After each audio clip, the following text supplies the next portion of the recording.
Hello and good afternoon, everyone. My name is Rich Longo, and I'll be your host for another Flycast Partners webinar. Today's webinar topic is capacity optimization, presented by both Bobby McCullough, own, and Ben Davies, a special guest of ours today, and an expert on the topic.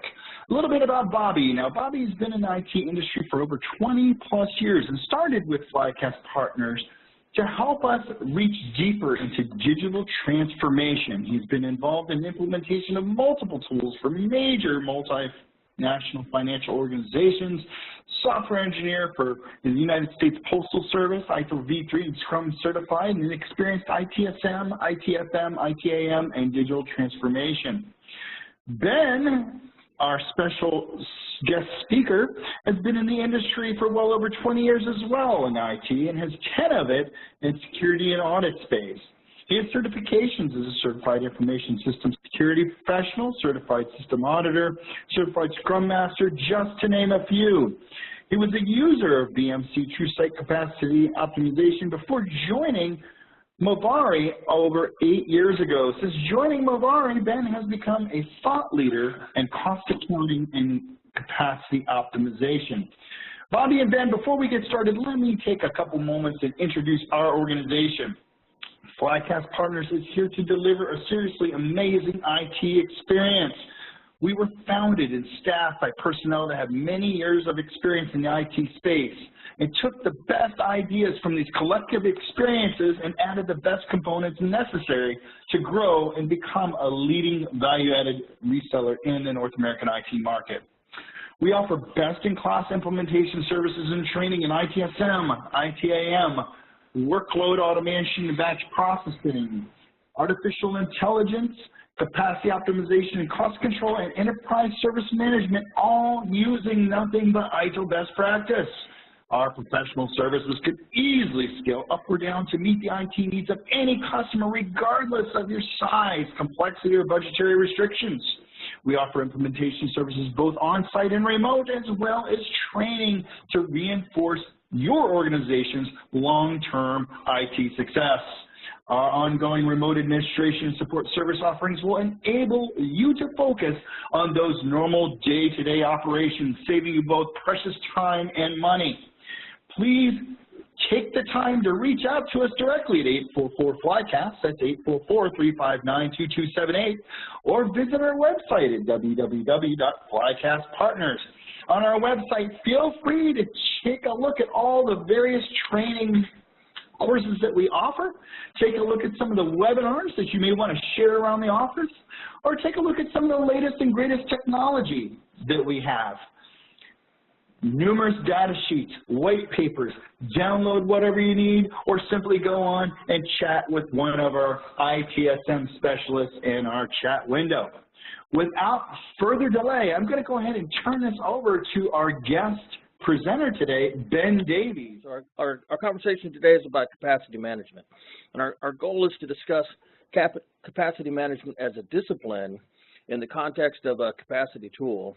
And the example that we were going to show, or are going to show, is BMC's TrueSight Capacity Optimization 11. But we're not going to focus on the tool as a sales pitch.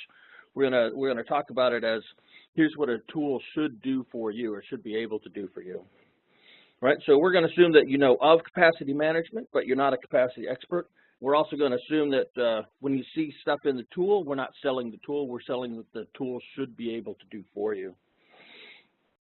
All right, so while I'm biased toward TrueSight Capacity Optimization, I've been a user for a long time. There's several tools available, including good old Microsoft Excel, which is where I started. So tools are abundant. Right, so if we show data, it's going to be test data, so don't pay too much attention to the numbers. It's the ideas that are important. All right, so with that understanding, our agenda is to define the purpose of, or the goal of capacity management, explore the keys to achieving that goal, take a diversion into gestalt psychology. It's relevant, actually. And to start talking about... We have a screen, folks. Looks like Bobby was able to share. There we go. So we're on the agenda slide. All right, so we're going to talk about reporting to deliver actionable intelligence, and then summarize our must-haves, and then we'll end it with the opportunity for questions. So if you want to put that in presentation mode, we are now on the third slide. Okay, so the purpose of capacity management is to transparently and consistently arrive at useful capacity optimization insights in a reasonable amount of time, with reasonable effort, and with enough time to effectively affect a positive outcome with capacity management. The goal is not zero waste, but rather efficient utilization. Right, so the key to achieve this is to consolidate your data into one place where this data can be seen and evaluated holistically. Right, when your environment or what you're responsible for was small, that is to say a couple hundred servers, you could do most of this in your head reasonably effectively. But as the counts increase, things start to slip. And once this becomes apparent, it's already costing you considerable green money for the equipment, the power, and the cooling and licenses, and blue money, which is the people and time and effort to manage those assets. So a good tool should help you quickly save green money by showing resources that are available but out of view, which allows you to place these new demands that you have on existing equipment. And by not needing to spend green money, actual money, to increase your resources. It also shows you where your old or underused or lost resources are, which are ripe for retirement or consolidation. And this is going to save you blue money, right? That is money that's currently used for the care and feeding and for licensing and that kind of stuff. And if you can remove that, it's helpful because it's not providing value for you now, right? So while you don't save blue money, when it comes time to re-up your licenses, that could be a green money savings. So it seems to reach our stated objectives, which is green money savings, blue money savings, and useful capacity optimization insights, we should start with an inventory of capacity objects, which is the compute stuff.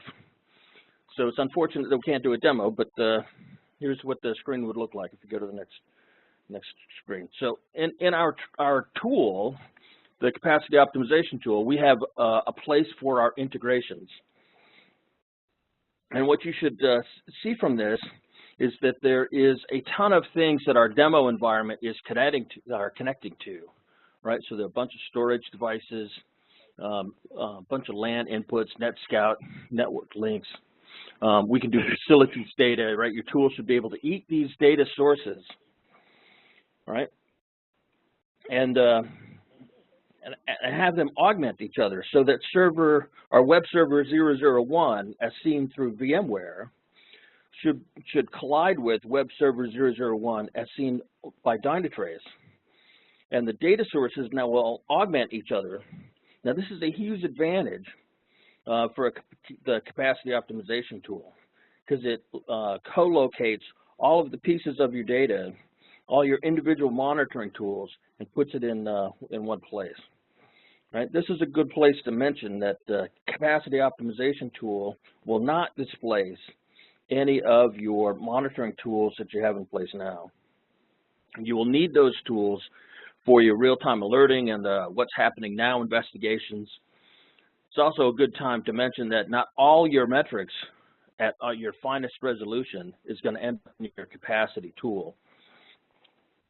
Okay, so that's good to know. So the next slide, please, is this one. So for the capacity optimization effort, we need to know the counts of work that the devices are doing. When you know the counts of work, you can make declarative statements, like what this chart shows, that 100 pieces of work per minute with the systems involved use so much CPU or so much memory or so much network I/O or disk I/O or storage, right? To the extent that this remains true in a model, then we can forecast this service to X number of pieces per minute can be can be handled within this constrained resource. So in the model here, it's events across the bottom and percentage on the left, and we handle about 15,000 or 15 million events at about 35% CPU. And if you follow that line up and you say this machine has a threshold of 45 or 50% because it's back up to another machine, you know that you can do 25, probably closer to 30,000 or 30 million units of work on this machine and still have it less than 50% CPU utilization, assuming that's the limiting factor. Anyway, the charts that can compare work, which comes from one ETL, to the constrained resources or the monitored resources, which come from another data source, another ETL. This is what your tool should be able to provide to you. All right, so next slide. So your tool should also have the ability to model existing efficiency and model increased load. So this will show you what your next bottleneck is, and then as an analyst, you can propose ways to remove that bottleneck, which is either new equipment or bigger equipment or completely different equipment, right? All of which has a cost to be evaluated.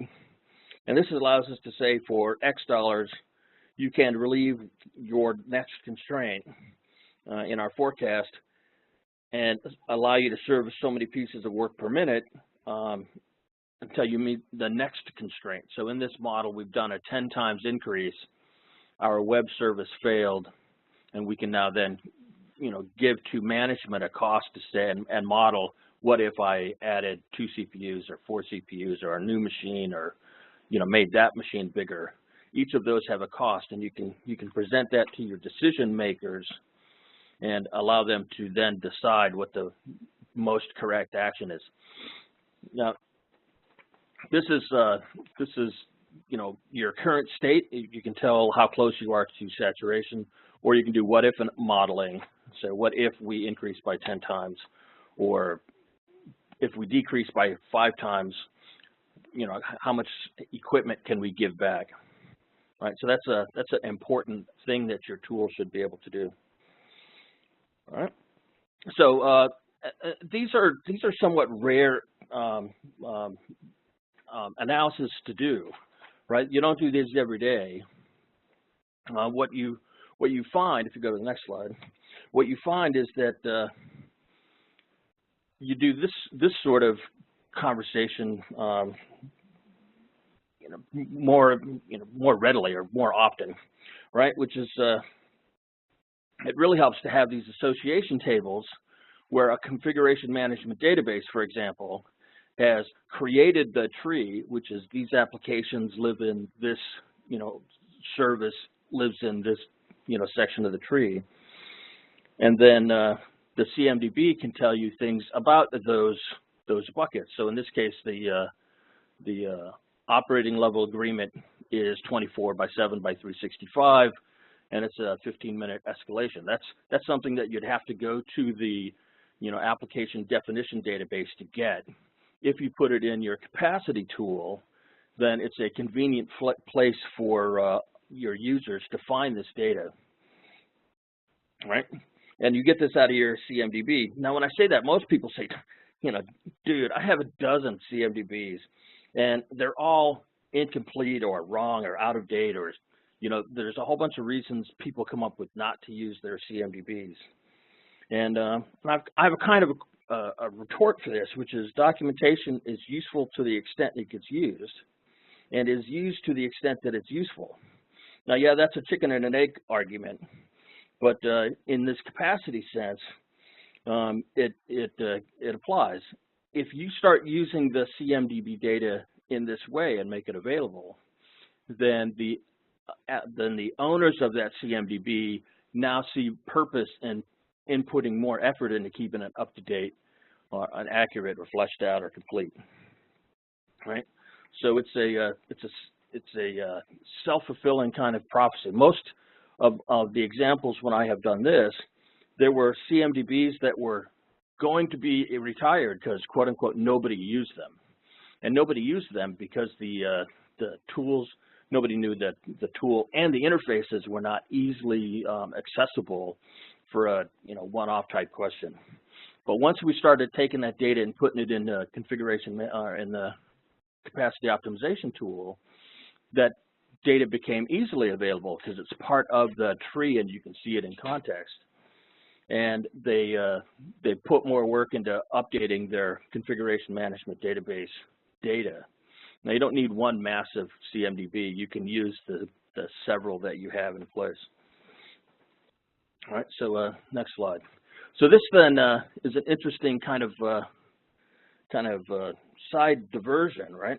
So the capacity tool now has a completely unique data set, right? Different and apart from the sum of its parts, which is the gestalt philosophy, right? So it's misquoted sometimes that the thing is, the sum of the thing is greater than its parts, and that's a misquote.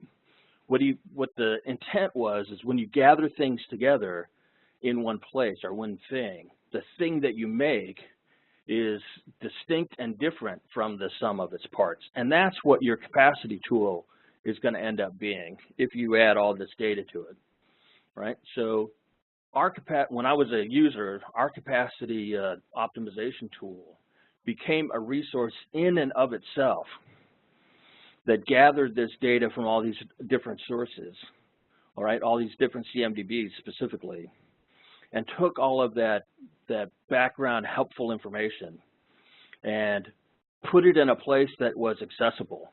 And it made the capacity optimization tool no longer a capacity tool for the users that were doing it for this, but made it a completely separate, useful resource.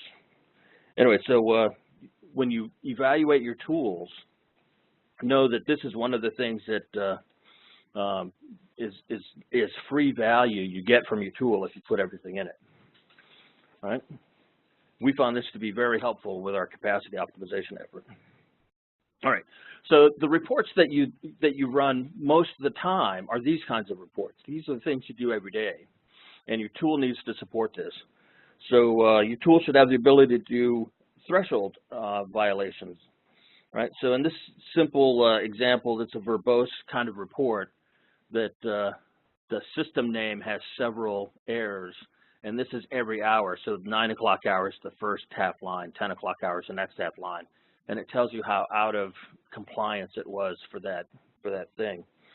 But the tool should do resource monitoring and allow your capacity managers to review this data every day and go find the offenders. And your capacity optimization tool becomes a anomaly detection tool, which is actionable intelligence. And then create ad hoc but purposeful reviews looking for these actionable pieces of intelligence. Right? So your software should have the ability to do the thresholds and alert in some way so that you can keep up on your data. Right? Next slide. It should also then be able to do reporting on different groups. So in this particular example, we're in this B2C web application prod environment, and we're looking at all global metrics. And you can see that the first, active memory chart, everybody looks to be doing their thing, but the second one, the CPU co-stop, there's an obvious anomaly there. And this is what we used our tool for to find, is you do a routine search through some of your important environments, especially when there was a call that says, hey, something's funky with, this application. You can come to your capacity optimization tool, look at these chunks of reports, and finding the anomalies is actually reasonably straightforward, right? The co-stop one, it just pops off the screen. The CPU ready, a couple screens to the right, I would imagine that was a Thursday, Friday. The weekend is normal, and then that's the Monday. I would have imagined that's what your pattern looks like. And once you realize what your normal is, finding the anomalies is reasonably straightforward. But those anomalies are actionable intelligence, and this is what you should expect your tool to be able to deliver quickly. Okay, so this is based on metrics in a chart. But then you find, if you go to the next slide, we created reports that are filter-based. So a conversation happens around a machine, and you take that machine or group of machines and you put them in a filter.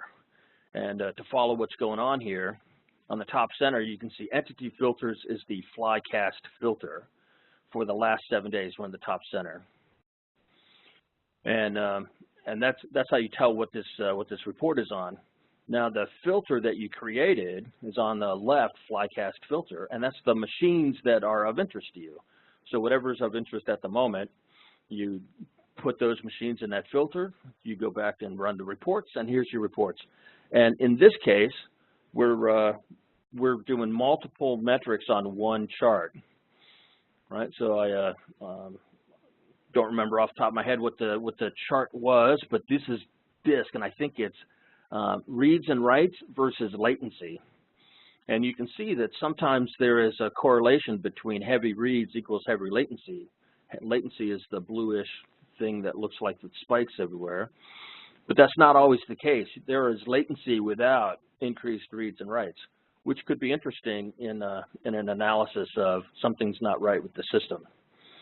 Anyway, so this is important to be able to do with the tool, is if you're talking about a machine, can you put it into a filter of some sort so that you can get ready-made reports based off that filter. All right, so next slide. So this is a report. This is co-stop, and notice that the scale is 0, 1, 2. So this is really low on the chart, but this is to demonstrate that you don't want to get carried away and get rid of all waste, quote unquote, all waste. The goal is efficient utilization. So you can't just have a rule of thumb that says, anything that's not, 80% CPU used as a peak, needs to be resized. What your goal is to create efficient utilization. So this chart implies that I am, over capacity, and on average I am. But this is our demo site, and when we do demo stuff like a call like this, we get a bunch of people on the system all at once, and it needs to be responsive under that load, even though it's a half-hour, 45-minute kind of session.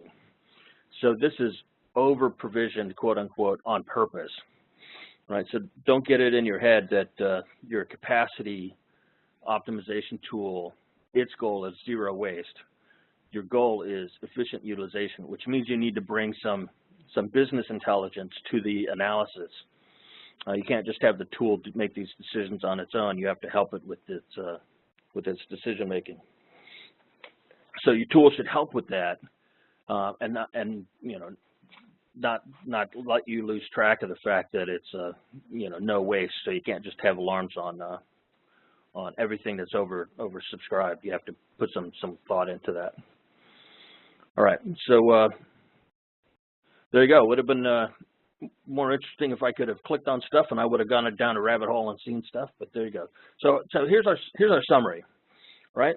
So the purpose of capacity management effort is so that you can transparently and consistently arrive at useful capacity optimization insights in a reasonable amount of time with reasonable effort and in enough time to positively manage the outcome. The goal is not zero waste, but efficient utilization. So to achieve this, you need to consolidate your data into one place where the data can be seen and evaluated holistically. And we're betting that in your head or on Excel is no longer an option. So as the environment gets bigger, the cost of being wrong gets bigger, and eventually the capacity optimization tools will need to be able to handle this in an efficient manner for you. So the solution is to eat data from the data sources you have, right? So it's nice if a tool can eat 100 different types of data, but if you don't have any of those, it doesn't help. Focus on the data sources that you have, and your new tool should be able to eat that data. Right? You must be able to do the fancy correlation analysis and what-if modeling, right? Otherwise, you're back in your head or Excel. And you must be able to collide system names such that you're augmenting data rather than creating, separate parts from each data source. And you must be able to quickly report on ad hoc and anomaly detection and ad hoc customer reporting so that you can deliver actionable intelligence. And that's where you spend most of your time. The detailed analysis you'll do, fairly routinely, but every day you're going to be doing these ad hoc anomaly detection type reports. And the tool needs to be easy enough for non-managers to get value out of this uniquely central data source, right? Don't lose track of the fact that it's a uniquely central data source. All right, so that's our thought. That's what we think you should be looking for in a tool. So now we'll open it up to questions. Jed. Now there are questions on the Q&A. If you have any questions, folks, go ahead and put them in the Q&A section of this WebEx, and we'll be happy to answer them for you live today. This is a great opportunity for you. So if you go to the next slide, I have some seed questions on there while people are evaluating. Okay. All right. So a normal thing that we get is why are my monitoring tools not enough, right? Why do I need a capacity optimization tool, right? And your monitoring tools are not quote unquote enough for capacity optimization. They are enough for monitoring. But monitoring is different than capacity optimization. So while you could do the individual device capacity analysis within the monitoring tools, you tend not to be able to group them together, especially if they're different types. So one monitoring tool will look at Windows boxes, a different monitoring tool will look at Windows boxes, Linux boxes, and it's tough to bring those together to see how they relate to each other.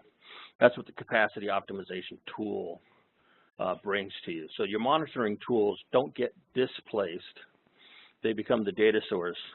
And the capacity optimization tool is so that you can do capacity holistically. Right? So the missions are different. That's why the monitoring tools are not enough when you start combining data sources. All right, so is there a question on the table yet? All right, so then another question that we often get is, I'm doing capacity management now. I don't want to throw it out and start over. And most capacity optimization tools don't require that, right? They don't throw out what you're doing. They likely build on what you have already established. All right, so you can evaluate what you're doing now, right? Flycast and Moviri can help you with evaluate where you are now and how to mature the efforts that you're doing. And maybe that includes a new capacity optimization tool, maybe not. But the idea is that a new tool does not necessarily mean, redo everything that you're doing, right? So it's not as painful as you might think. And if you're doing capacity management now in some form or fashion, you'll find that your new tool will give you value very quickly because your data sources are already matured. And what I mean by that is you already have a path to it. You already have a username, password to get data. You already have a sample query that stitches the data that you need together on the far side so that you can pull it into your capacity optimization tool. And normally that can take weeks to figure out. So if you already have a capacity management effort underway now, you get to leverage all of that data maturity that you already have put in place, right? So it's not a traumatic start over kind of event, and that surprises people sometimes. So Ben, let me ask a follow-up question there. So that really addresses someone that's not what we might call a green field as far as capacity management is concerned. What would be the starting point for someone who really doesn't have a capacity program with their organization? Where would you suggest they begin? So if you start with nothing, you can begin today with Excel. And your mission is not to do capacity planning in Excel. That's not the mission. The mission is to mature your data sources. So while you go look to see if a tool is appropriate for your condition, what you really need to start doing today is mature your data sets, and you do that with Excel. So from a analysis desktop point of view, what you need to get a data source is a path to it, so your firewall ports and things are open, a read-only account on the far side so that you can connect to the tool and see the tables, and getting those permissions set up is sometimes a huge pain, and will take some time. Once that's done, then you need a sample query that says, show me CPU and memory and swap and run queue and blah, blah, blah, and bring it into Excel. And if you can see it in Excel, then that is a mature data source now.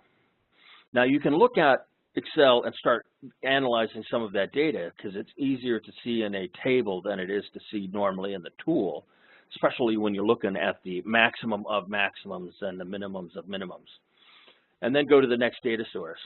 Establish your path, establish your credentials for read-only, establish a sample query or 2 or 3 to help assemble that data, because you need to join tables, because in a real database sense, the system name is a serial number, which doesn't help anybody. So you need to know which table to join on to turn that system number into a name that you can read. That's the kind of query that you need to figure out your joins on the far side. When you can pull that data into Excel, now you have your new data source. You can compare those, right? You put them on 2 spreadsheets, put them on a single spreadsheet, be able to compare them. But that data source is now mature, and you can go to the next one. In the meantime, you're looking at your tool selection choices and deciding which feature sets, most correct for what you think you can what you think you're going to end up doing. But maturing your data source, you can start to do today, right? Get off the phone, start doing Excel type queries against a data source, and you'll find it takes quite a long time to get all your ducks in a row, because you need firewall ports, you need routes, you need read-only username, and you need queries, and those can take a while to figure out. But you can do that starting right here, right now, with what you own. Good deal.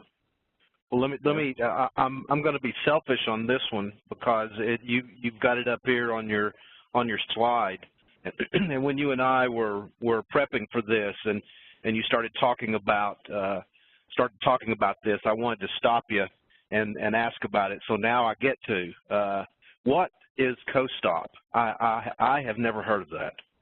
I know, right? So co-stop is a magic metric, and it is essentially a run queue for the physical hardware of VM. So what VM does is you have a big honking piece of hardware with 48 processors in it, and you have several virtual machines underneath, each with 10 processors, let's say. Well, there has to be some management of who can have the physical resource. And when there is a contention, that is a co-stop condition, right? So this VM would page in essentially to the physical space, except that somebody's already there, and that blockage is measured as co-stop.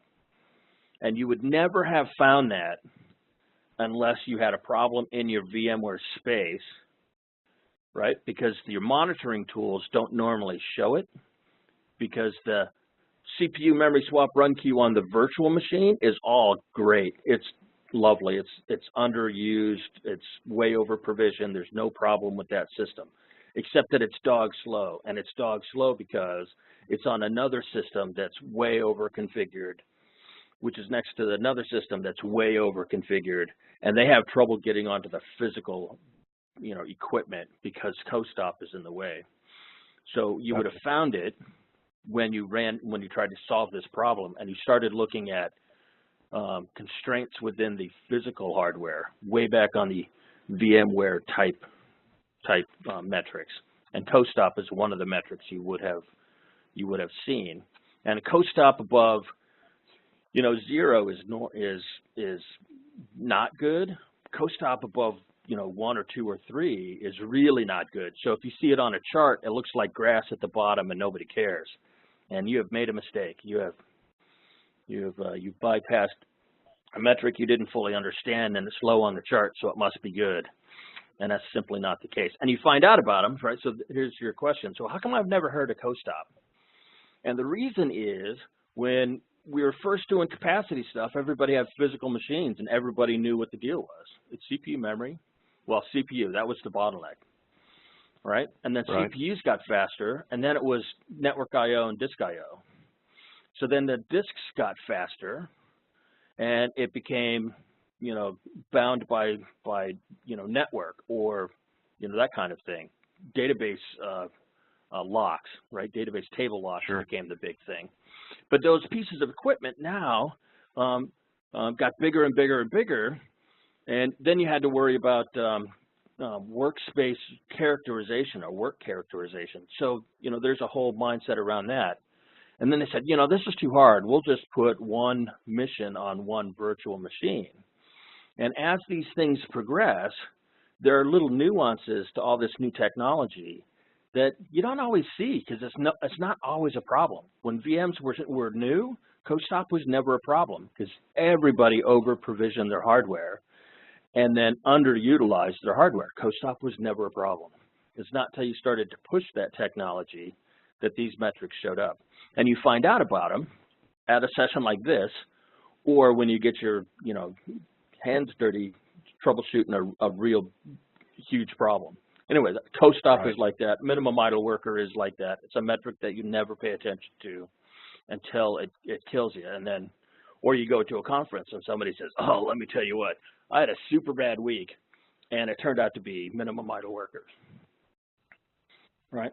That's why you never heard of them. And the fact that you're hearing of them shows that you are maturing as a capacity planner, because you're doing new, cool stuff.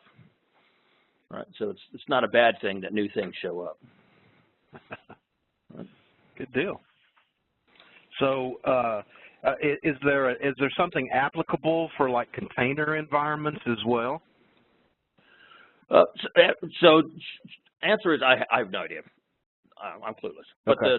the better answer is absolutely, because every one of these technologies have their bottlenecks, right? Their points of contention. And knowing what triggers it and what to look for, it becomes the trick, right? And it's like co-stop is most people, when they did capacity, management type exercises around this application that was not running well, said, well, this machine is a key to this, and it's not performing well. The app is not performing well. Let's make the server physically, bigger, right? More memory, more CPU allocated to it. And you make your co-stop worse, because now it's got a smaller window of opportunity to page in, if that's the right word, to the physical hardware. So in your troubleshooting, you made it worse, right? That's how you find stuff like co-stop.